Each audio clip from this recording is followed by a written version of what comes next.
Hello, good evening, everyone. International environment convention से शुरू करी हुई, जहाँ से मैंने कल लास्ट डे छोड़ा था। तो लास्ट डे मैंने वहाँ छोड़ा था conventions on biodiversity, biological diversity पे, या बायोडाइवर्सिटी। तो वैसे मैंने ये रिवीजन सीरीज़ है, और ये कन्वेंशंस जो होती हैं इंटरनेशनल कन्वेंशंस, ये एग्ज़ाम्स में, हर एक एग्ज़ाम्स में बहुत पूछी जाती हैं। इसलिए हम इम्पॉर्टेंट जो भी आता है एग्ज़ाम्स में टॉपिक, मैं उनको यहाँ पे कवर करने वाली हूँ आगे। तो अभी फ़िलहाल हम इंटरनेशनल कन्वेंशंस देखते हैं। तो कल हमने पढ़ाया था आपको कन्वेंशन ऑन बायोलॉजिकल डाइवर्सिटी, आपको बताया ही था।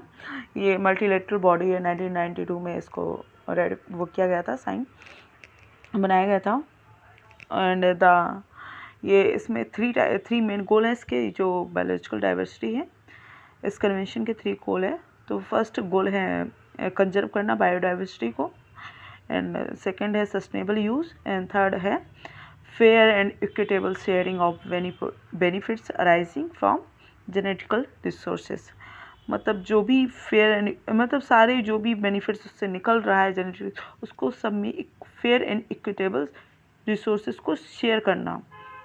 एंड और ये लीगली बाइंडिंग है, ये कन्वेंशन जो है वो लीगली बाइंडिंग है, कि अगर आप इस कन्वेंशन को साइन करते हो तो आपको इसको आगे फॉलो करना पड़ेगा। जो भी इसके एम्स, जो भी इसके गोल्स होंगे, या फिर जो भी इसमें काम किया जाए, उसको फॉलो करना पड़ेगा आपको। And all UN member state with the exception of United states. United states ने इसको वो नहीं किया है, साइन नहीं किया है इसको, and have ratified the treaty. And important protocols हैं इसके, Cartagena protocols and Nagoya protocols, and third है international seeds treaty. And the next है the economics of the ecosystem in biodiversity, इसको टीप कह सकते हैं, टीप। एंड तो कार्टिगेना प्रोटोकॉल ऑन बायोडाइवर्सिटी 2000 में आई थी for biosafety. The biosafety protocol seeks to protect biological diversity and from the potential risk posed by living modified organisms resulting from modern biotechnology। ये भी बायोसेफ्टी के लिए है। जो भी ये आप सिंपल याद रखना इसको, जो भी कार्टेजेना प्रोटोकॉल ऑन बायोसेफ्टी, तो और ये 2000 में आई थी।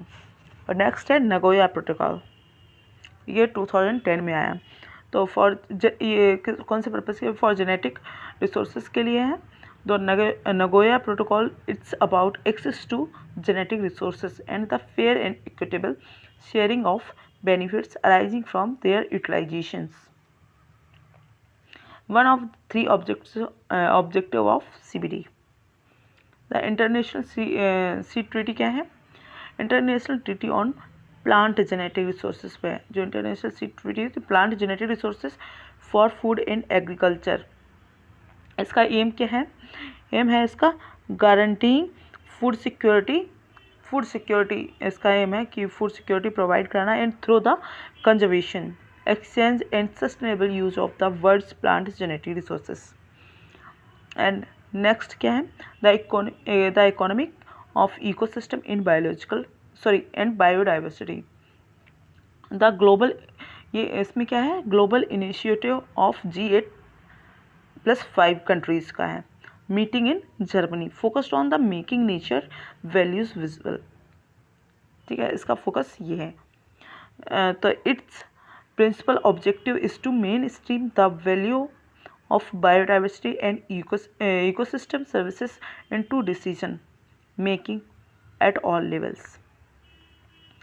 इसका ग्लोबल, ये एक जो economic of ecosystem and biodiversity, इसका ग्लोबल इनिशिएटिव लेकर चल रही है, जो G8+5 कंट्रीज़ हैं। और इसमें ये जर्मनी में इसकी मीटिंग कहाँ हुई थी? जर्मनी में हुई थी। और इसका फोकस है making nature and values visible. So and next है UNFCCC, united nation framework convention on climate change. तो under the aegis of UN, treaty is considered legally non binding. ये जो भी ये UNFCC है, UNFCC जो framework convention on climate change, ये non binding है, लीगली नॉन बाइंडिंग। इसका रोल क्या है? इसका united nation framework convention on climate change provides a framework for negotiating specific international treaties called protocols. ये नेगोशिएट करती है स्पेसिफिक पर्पस इंटरनेशनल ट्रीटीज़ के साथ, ऐसे जिसे हम प्रोटोकॉल कहते हैं। That aim to set binding limits on greenhouse gas.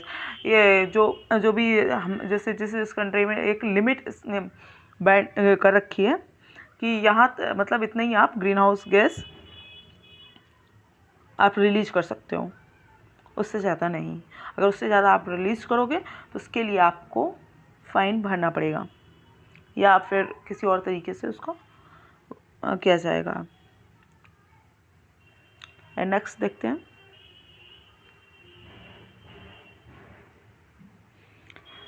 Next इसी में है convention on framework convention on climate change में ही देखते हैं आगे। Conference of the parties, COP, the decision making body of UNFCCC. In 1997, the Kyoto Protocol third COP was concluded and established legally binding obligations for the developed countries to reduce their greenhouse gas emissions. तो ये भी binding obligations हैं for developed countries के लिए, reduce करना है इसको green house gas emission को। तो COP 1 हमारी COP 11 कहाँ पे हुई है? सॉरी, हमें देखनी है। COP 26 हमारी हुई है हेल्ड एट ग्लासगो, UK में।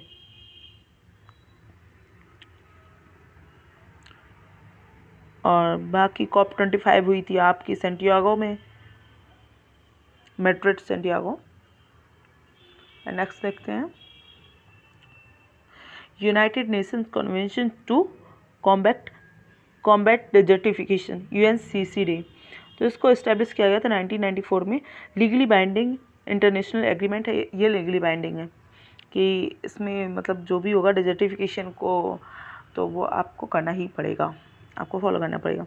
Only agreement linking environment and development to sustainable land management के, ये जो डेजर्टिफिकेशन का है, कॉम्बैट डेजर्टिफिकेशन, ये इसका मेन पर्पस है लैंड के लिए है, और environment and development to sustainable land management, and addresses specifically the arid, semi-arid and dry sub-humid areas known as the drylands. A commitment to achieve land degradation neutrality, UNCCD collaborates closely with the other two Rio Conventions, the Convention on Biological Diversity (CBD) and the United Nations Framework Convention on Climate Change (UNFCCC). इसको आई की biodiversity targets क्या हैं? इसमें आई की biodiversity targets हैं, उसको देखते हैं। Strategic goal 1, address the underlying causes of biodiversity loss by streaming biodiversity across government. And second goal क्या है? B goal, reduce the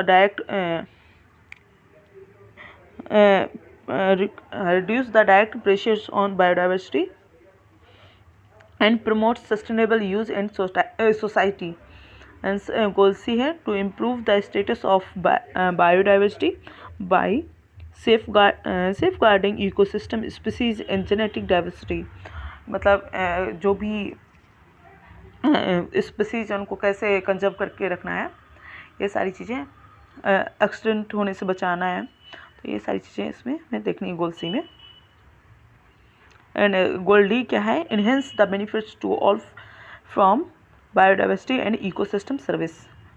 goal E क्या है, enhance implementation through participatory planning, knowledge management and capacity building.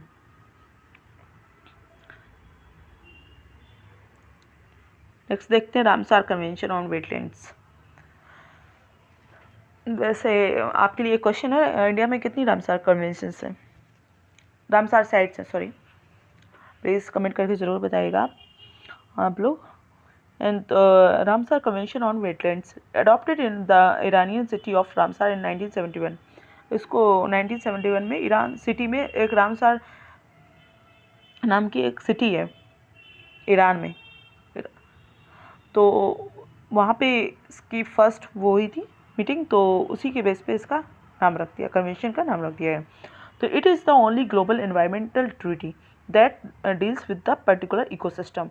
Ramsar मतलब एक ही online मतलब treaty है, environmental treaty, जो particular ecosystem के साथ डील करती है।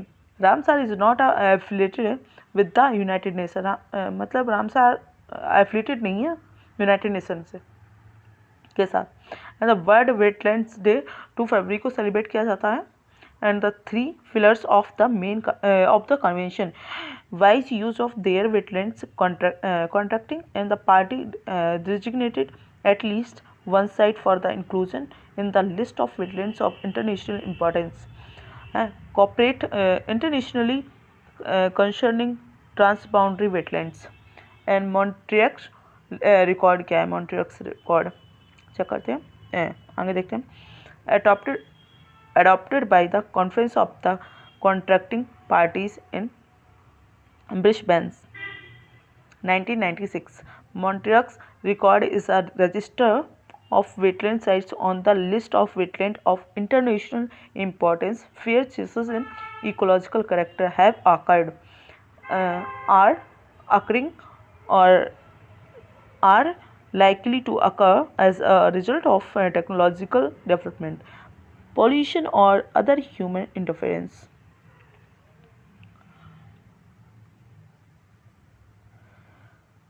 And next, Keoladeo national park Rajasthan, कहाँ पे है, राजस्थान में है, Rajasthan and Loktak lake Manipur have been including in Montreux record in 1990 and in 1993 respectively, but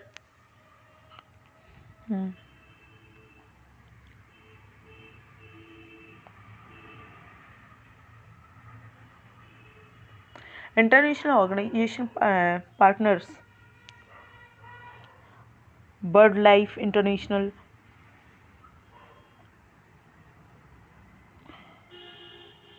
IUCN, International Union and Conservation of Nature, Wetland Internationals, Worldwide Fund for Nature Internationals। आगे देखते हैं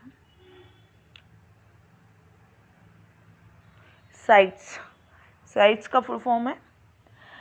next convention है ये साइट्स, इसमें convention on the international trade in endangered species of wild fauna and flora, the only treaty to ensure that international trade in plants and animal. ये एक अकेली ही ट्रीटी है जो प्लांट्स एंड एनिमल्स के ट्रेड के लिए डील करती है, ट्रेड से डील करती है। Does not threaten their survival in the wild. The only treaty to ensure that international trade in plants and animal does not threaten their survival in the wild. Sites is administered through the UNEP. Sites is legally binding on the state that have joined it. जो भी state sites को join करता है convention on international trade in endangered species of wild fauna and flora, तो उसको वो binding है, legally binding है इसके लिए, अगर जिसने भी ज्वाइन कर लिया। और यहाँ ये अकेली ही ऐसी कन्वेंशन है जो मतलब जो आपकी स्पीसीज हैं, जैसे फ्लोरा एंड फौना हो गया, उसका ट्रेड होता है इंटरनेशनल बाउंड्री, जैसे India to other countries, Bangladesh, Pakistan, Afghanistan, ऐसे अगर इसका ट्रेड होता है तो उसको रोकने में जो भी एक्सटेंट हो रही हैं, जैसे कम हो रही हैं, इंडेंजर्ड हैं, या फिर मतलब अदर उसमें है, तो उसको रोकने का काम करता है और उसको कंजर्व करता है, प्रोटेक्ट करता है। तो appendix 1, species threaten with extension in provides the greatest level of protections. Appendix 1 में ये जो भी स्पीसीज आती हैं, स्पीसीज तो थ्रेटन होती हैं with extension in the provide the greatest level of protections.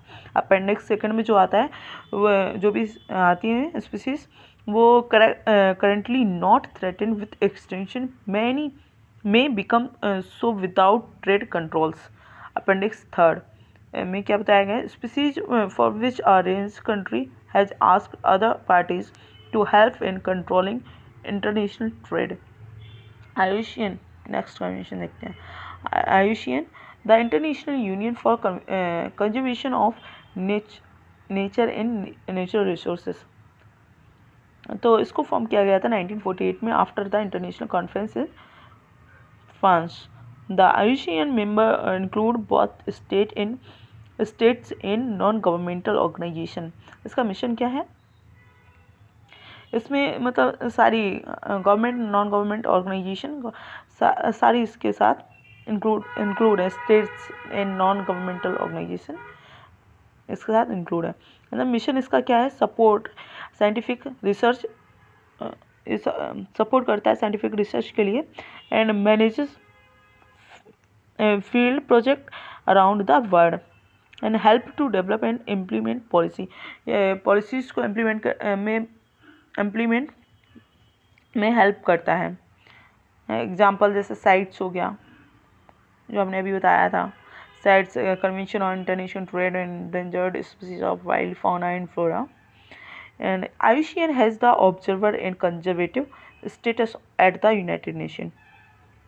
Ramsar Convention Secretariat is administered from the IUCN headquarters. It was involved in establishing the Worldwide Fund for Nature and the World Conservation Monitoring Center, and collaborating with UNESCO to publish a world conservation strategy।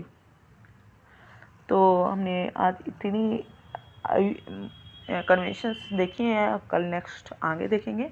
And thank you so much. Please